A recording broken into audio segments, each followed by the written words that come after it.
Hi guys, we are Raising Joy, and on this channel we will be following all of our adventures. My name is Tim. I'm Courtney. This is Finley. This is Adley.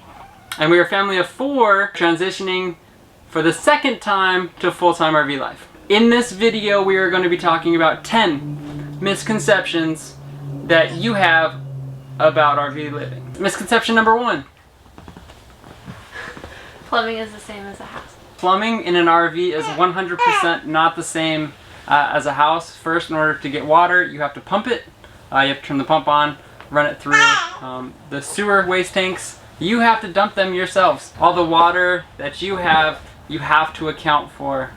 Thank you. And you have to put in yourself and dispose of yourself as well. It's definitely not a glamorous experience. No. When you have to dump out your sewage, but luckily he does all that, so I don't have to get my hands dirty. Definitely you have to wear gloves. The second misconception is that RVing can cost a lot of money, but on the other side it could also cost very, very little to do. So the misconception for prices of living an RV life is either it's really cheap because you don't have a mortgage or anything like that, to it's really expensive because Class A's cost more than a house does. So depending how you RV, really it dictates whether this is something super expensive or it's something that's super cheap. So it can be whatever you want it to be. So a misconception could be one or the other, just depending on how you RV. As for us, we definitely are more on the low expense of RVing. We got a used rig. We haven't done anything to this one to really renovate it or anything like that, so we've been saving a lot of money there. And we also plan on boondocking a lot, so that cuts our expenses down immensely as well. Personally, this is our 4th rig. This is our 4th and final. That's it. That's all I got. Misconception number 3, RVing is impossible with kids. And it's not. People with kids go camping for the weekend all the time. It's just, you just take that and then you times it by 365 days. And then you have kids that are crazy and wild and that relax. Like Finley does. And honestly, I think this lifestyle, being full-time in the RV, is actually better with kids. I feel like we have so much more time to just spend all of our free time with them. And the whole first year of her life, I was home. The whole time. And you get to explore more because you're saving money by being in an RV anyways. You could put that money towards going to like the aquarium or the zoo or fun things for the kids. And yeah, overall, I just think life's actually a lot easier in the RV with kids than in a house. Kids are movers and shakers, so they like to go and do and move. When you're stuck in a house, they get bored, so then that's when they start acting out and going crazy because they're just bored and they just want something to do. Whereas if you're in the RV, you're just constantly going and moving. And I think along with that too, a lot of people just don't see how the floor plan will work with kids. I think that's another reason why people think it's impossible to do. But as for our rig, we will have that video linked down below of our tour, and you'll kind of see how our setup is with the kids. But yeah, I think it's definitely doable with kids. She took our bedroom and we took the living room. The 4th misconception about full-time RV living is it's a forever vacation. This is not always vacation because guess what? You have to work, you have to make money somehow, and when you do that, you have to do something. On top of working here, unless you're completely retired, if you move, you have to set up, you have to take down, you have to move, there's more maintenance on this vehicle than on your house, by far. And the vehicle to tow it. Or if you have a Class A, it's all in one, but still maintenance. And also along with that, you are not always traveling, you're not always going out to do fun experiences all the time. You still have a lot of your like day-to-day stuff that you have in a normal house that you have to do. It just gets glamorized by the fact that we do have a house that goes wherever we want it to. Number 5 misconception is that this is stress-free. Adding to the last one, you have to set up, you have to do the poop tube, you have to driving a 40-foot RV. The most I've pulled was our 34-foot fifth wheel, and so this one's bigger. So it's going to be, I have to be a lot more cautious of where I'm going and what I'm doing, especially when filling up for gas. If you have ever pulled up to an RV spot and had to park your rig, you know how stressful that is. And you know that everybody else is judging you on how you park in there. Whether they do it instinctively or if they like purposely just stop to like stare, I just feel like everyone just watches when someone like pulls up to park. I mean, we do it. Yeah. Oh yeah. Not even meaning to, it just happens. It's just a natural thing. This is also stressful too because you are not stuck at a permanent place. That means if you're moving, you have to find some place to live. You have to have some place to live, you have to have some place to dump your water, you have to have some place to do your laundry, and it could be different. So every city you go to, you have to re-find all of these places, and it could be very overwhelming. I know when we traveled for a whole year, we were staying at places probably every 3 days or so. We would be on the road again, and I know there was a handful of times where we had to change our plans and find something like that day. The sixth misconception is that there is no privacy in an RV. Specifically with kids. Obviously, we made her in an RV, so there is some privacy, but overall, it is very small space, but I do think that we have our own like bedrooms and sections, so it allows us to have that privacy that we need, and we're not always on top of each other like we are right now. True. But luckily, too, we like each other enough to where we enjoy being in a small space, or else we wouldn't be in an RV in the first place. So in the walls of these RVs, the insulation is not as thick as a normal house, but what they do come with is these blinds. All RVs come with blinds, whether you take them off, put something else on. Normally they're blackout, so there is separation, unless you forget. If you forget to put them down, and then neighbors can see in and stuff. Number 7, everybody thinks that RV camping, it's just happy hour all the time.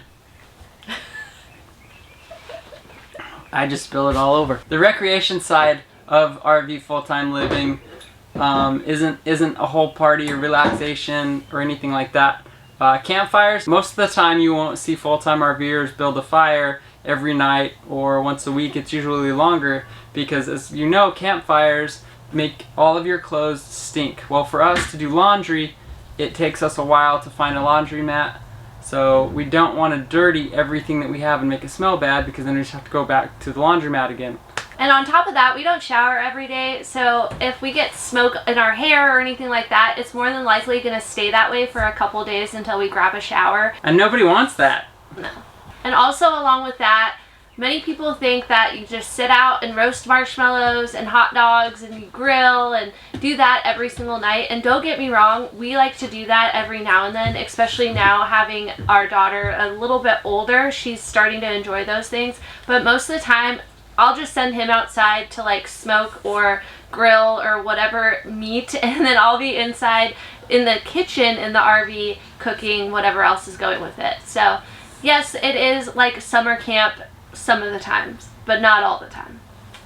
The view while you're cooking out the windows is good though, so I'll give you that. That's true. The 8th misconception is that you have to be retired to do this lifestyle, and that's just not true at all.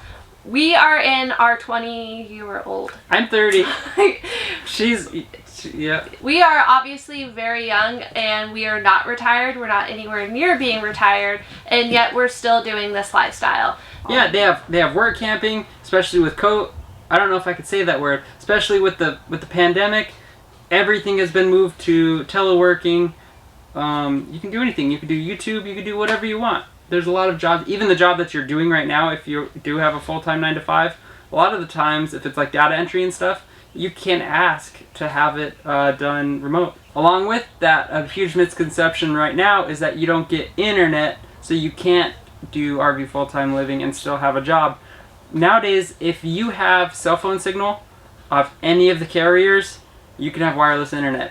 It's a thing. We're about to get it, and we're about to partner with them as well to share it with you guys too. So make sure you are subscribed, because we will be updating you on that. If it's good internet or not.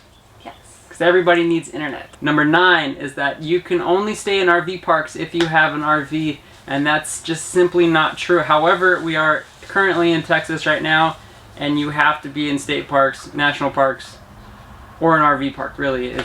And that's why we decided to move away from here, because in other parts of the United States, there's BLM land you can go to, which is just free open spaces. You can go park wherever you want to and camp for 14 days, and then you have to move a little bit, and then you're good to go. For free. For free. You can do Boondockers Welcome, which we have at our house. You can stay at people's houses with full hookups.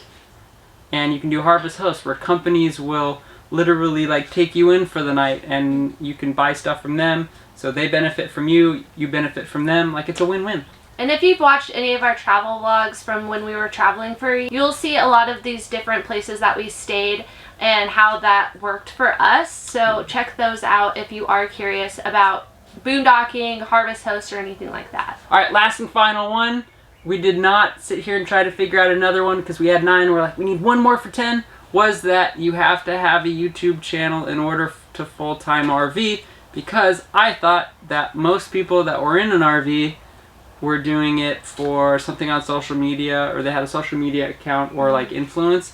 And most people of RVers that we found for the year that we were out, most people did not have that. And I was super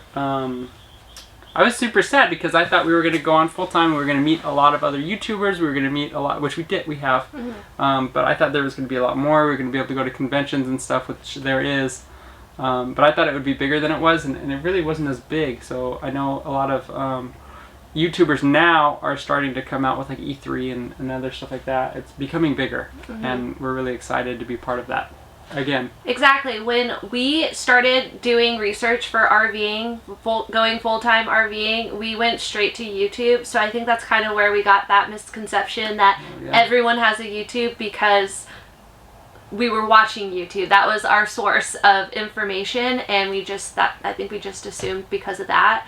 And along with that too, I thought everyone remodeled their RV. I feel like every time, especially families or like young couples, would like buy an old RV and just gut it and remodel it and glamorize that side, and it was hard work. We didn't even have kids yet, and it was very, very difficult. It took us a long time, and that's a big reason why we're not going all out in this RV, just doing little things here and there. But that's along with the YouTube side. I think there was like that pressure to remodel our entire RV because that's what the cool kids were doing. Yeah, peer pressure.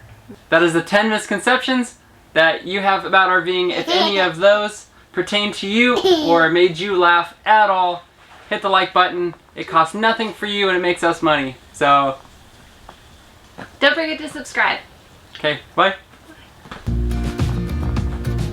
Make sure you are subscribed to continue in our transition to full-time RVing.